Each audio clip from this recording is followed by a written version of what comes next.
Police say a male suspect in Saturday's Yuen Long murder case is believed to have fled Hong Kong. A government health advisor says no need to overly worry about the recent surge in COVID cases in the city. And a massive fire rips through Manila's historic post office building.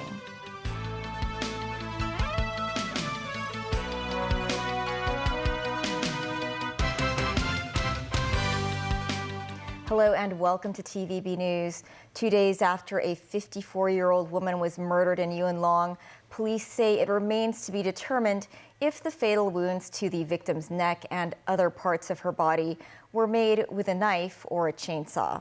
Police have identified the murder suspect as a man in his 40s who knew the woman and suspect she was a victim of a personal vendetta. Sources say the male suspect is the victim's stepson, who is believed to have fled the city. Timothy Lee has our top story.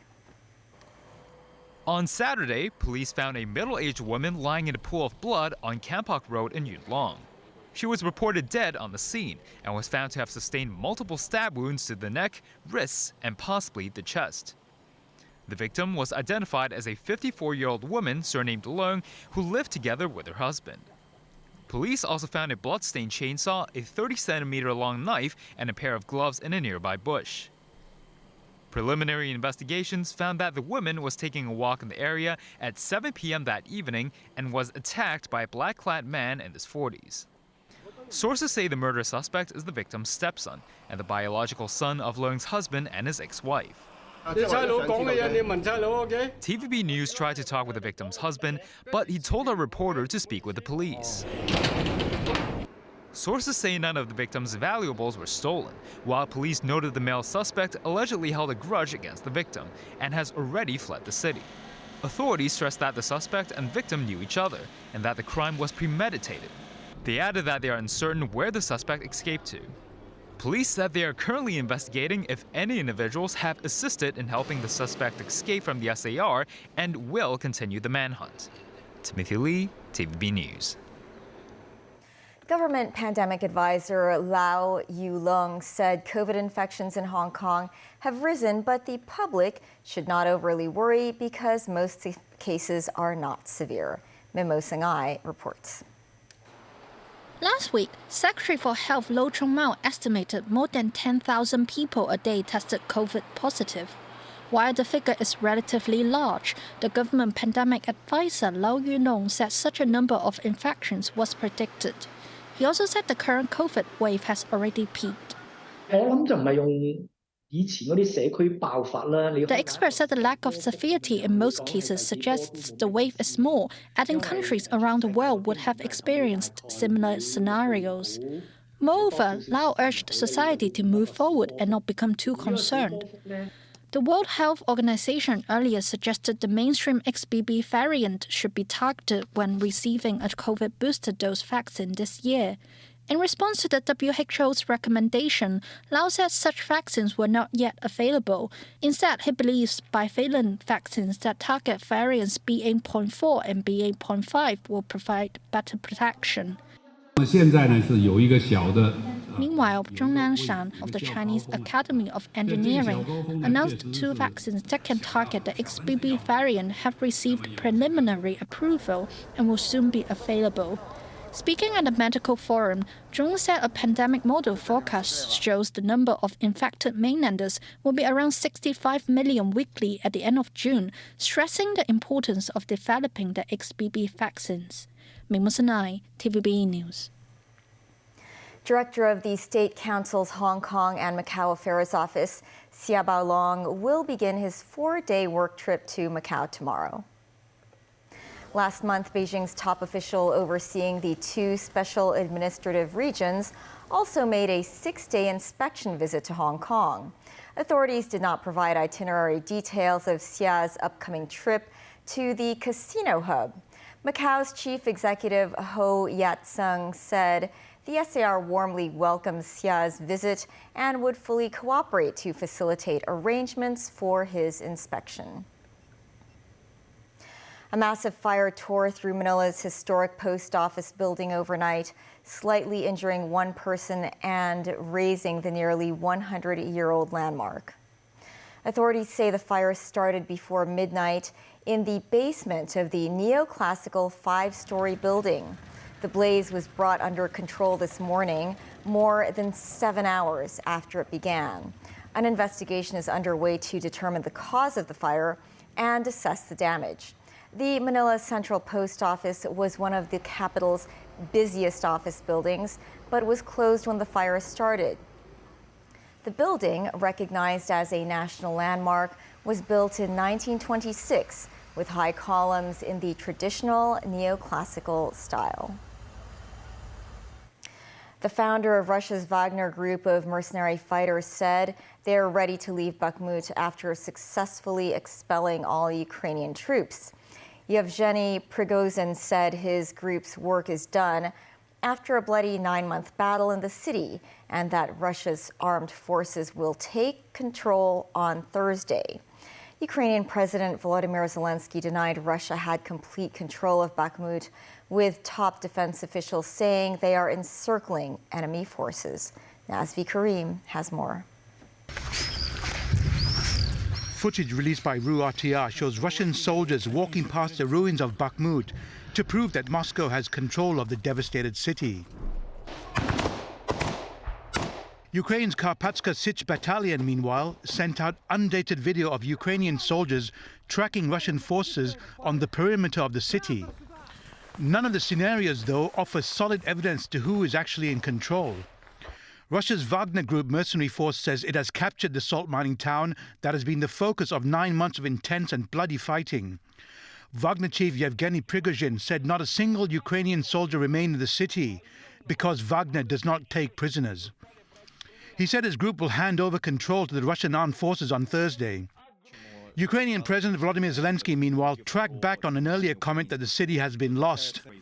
He told a G7 press conference in Hiroshima, Japan on Sunday that his soldiers were still fighting in Bakhmut, which Russia believes has strategic importance in the Donetsk region. While Moscow is likely to have taken the city center and the main industrialized areas, Ukraine's Deputy Defense Minister Hanna Maliar said their troops are still in control of the flanks and are establishing a tactical semi-encirclement of the city. Top Ukrainian General Alexander Syrsky said his forces still controlled a part of Bakhmut that was insignificant but gave them a strategic entry point during any counteroffensive.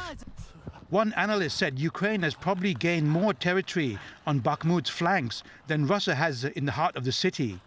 It was almost like the Ukrainians just took advantage of the fact that actually the Russian lines were weak and did it. But I think it's a sign that the Russian army has suffered such high losses and is so worn out around Bakhmut that it's going nowhere forward. That's it. It cannot go forward anymore. Taking Bakhmut was basically all it could do. Nazvi Karim, TVB News. U.S. President Joe Biden and House Speaker Kevin McCarthy will meet to discuss the debt ceiling on Monday.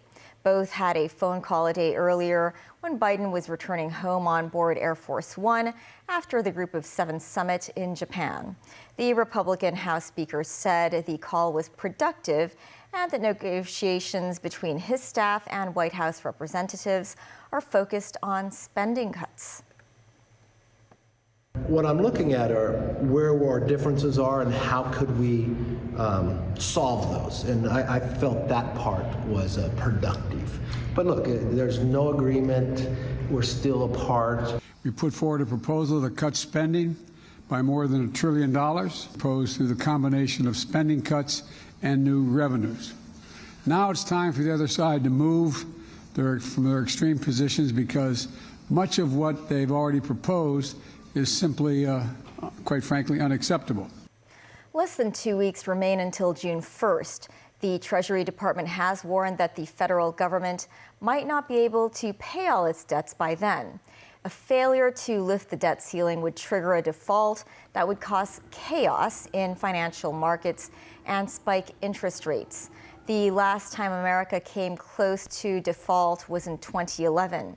Despite averting the crisis, its economy endured heavy shocks, including a major stock sell-off. Still ahead, Greece's ruling party achieves a landslide victory in Sunday elections, but falls short of an outright majority. And 3 iconic bun mountains missing from this week's Chungcheou Bun Festival.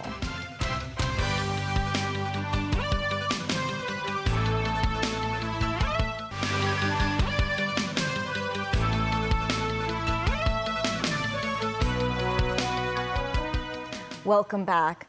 Greece's ruling party won the general election but fell just short of the outright majority needed to form a government. New Democracy, led by Kyriakos Mitsotakis, claimed 41% of the national vote. Mitsotakis must now decide whether to form a coalition or go for a second vote next month. David Garrett has more. A smattering of applause as the incumbent for the last 4 years makes his way to party headquarters to see how the votes stack up.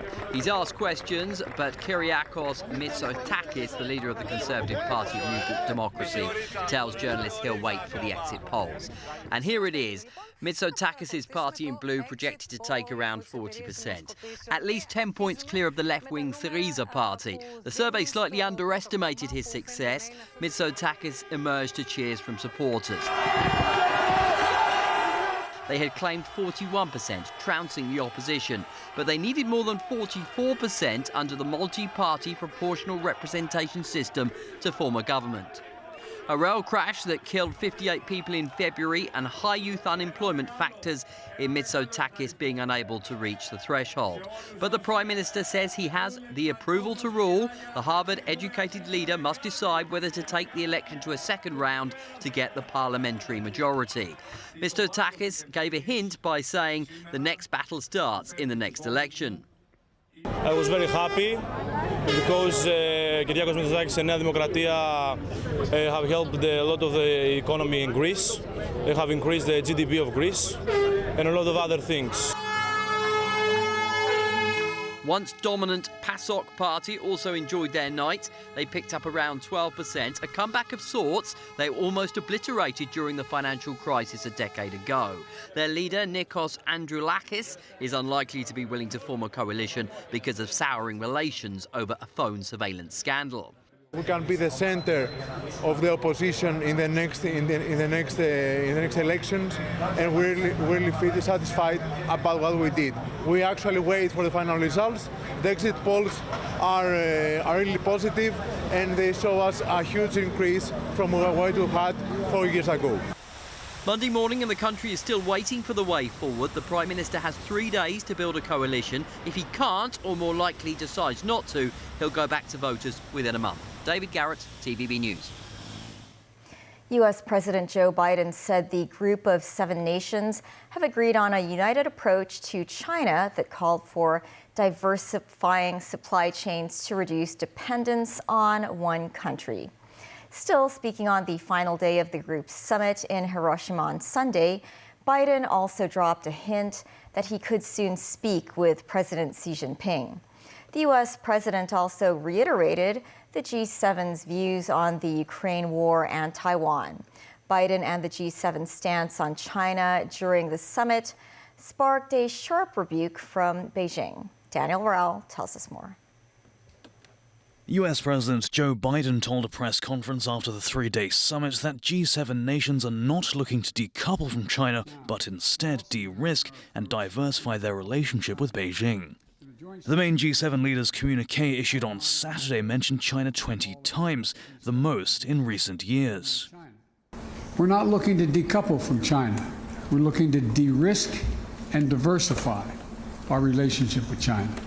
That means taking steps to diversify our supply chains, and we're not dependent on any one country for necessary product. It means resisting economic coercion together and countering harmful practices that hurt our workers. It means protecting a narrow set of advanced technologies critical for our national security. And those elements are all agreed on by the G7. On Taiwan, Biden said Washington is maintaining the one China policy approach. He stated there was a clear understanding among most of the G7 allies that if Beijing were to act unilaterally against Taiwan, there would be a response. Biden said the G7 is going to put Taiwan in a position where they can defend themselves. Biden reiterated the United States and G7 allies would not trade in materials that would allow China to build weapons of mass destruction. He said he would not consider easing restrictions on China on those materials. Biden added it was under negotiation whether to ease sanctions on Chinese General Li Shangfu, who was named as China's new defense minister in March. Still regarding dialogue with China, Biden said you're going to see that thaw very shortly, adding there should be an open hotline between Washington and Beijing. Biden later reiterated the G7's commitment to helping Ukraine as it continues its fight against Russia's invasion. We're going to continue to provide economic, humanitarian, and security assistance to Ukraine so it can stand strong as long as it needs it. The G7 summit sparked a rebuke from Beijing. China's Vice Foreign Minister Sun Weidong summoned the Japanese ambassador to China, Hideo Terumi, to discuss the hype around China-related issues at the gathering. Sun said Japan collaborated with other countries at the summit in activities and joint declarations to smear and attack China. Separately, China's embassy in Britain urged Westminster to stop slandering China on Sunday. That's after British Prime Minister Rishi Sunak said Beijing represents the world's greatest challenge to security and prosperity during the summit. Responding to the G7 statements about China in Beijing today, Foreign Ministry spokesperson Mao Ning said China never imposes its own ideas on others and never conducts cooperation with geopolitical selfish interests. She added what China promotes is mutually beneficial cooperation and more inclusive and balanced common development. Daniel Roll, TVB News. And back at home, two Hong Kong universities developed a new drug that won international accolades for its ability to treat multiple obesity-related diseases at the same time. But researchers said the medical breakthrough might face hiccups in its manufacturing stage. Jackie Lin with more. Some 30% of the city's population are classified as overweight or obese. Many of them also suffered from a slew of obesity-related ailments, including diabetes, fatty liver, and hypertension. Soon, it might take just one drug to treat these diseases at the same time. A major breakthrough from collaboration between the Polytechnic University and the Chinese University of Hong Kong. Alisa Shum, CUHK Associate Professor at the School of Biomedical Sciences, said the new drug targets insulin. Slowed down or lower secretion of insulin could lead to obesity and diabetes. Their study found if arginine, a form of amino acid, stays at a certain level in our body, our cells' sensitivity to insulin grows. With that in mind, the research team developed this new drug that helps to accelerate the decomposition of arginine and ultimately treat obesity-related diseases. Tested on rats for 8 weeks, the new drugs were found to restore the subject's weight and body fat percentage to normal ranges and alleviate diabetic symptoms. This drug also won the grand prize at the Geneva Inventions Expo. The research team is applying for patents for the new drug and is preparing to conduct clinical trials in 1 to 2 years. Good things comes to those who wait. But here's the catch. Hong Kong doesn't have the large-scale facilities needed to manufacture the drugs, and the researchers said they are considering moving the production line overseas, which could be costly. Echoing that thought, William Choi, president of the Society of Hospital Pharmacists, said the team could consider relocating their manufacturing base to the mainland for more ease and cost efficiency. Jackie Lin, TVB News. The Cheung Chau Bun Festival will get underway on Friday. The traditional landmarks of the festival, 3 40-foot-high bun mountains, are being replaced by 3 large hanging paintings this year. In the past, the 3 tall bun mountains would be placed at Pak Tai Temple Playground in Cheung Chau for the Bun Festival. This year, however, they are being replaced by 3 hanging bun paintings and 10-foot-high bun mountains. The mountains will be used in ritual activities. The Cheung Chau Bun Festival Committee said the contractor for the Bun Mountains informed them in March that due to a lack of manpower and the increasing cost of materials, the mountains could not be built in the traditional way. That's the news. Pearl Magazine is up shortly. Bye for now.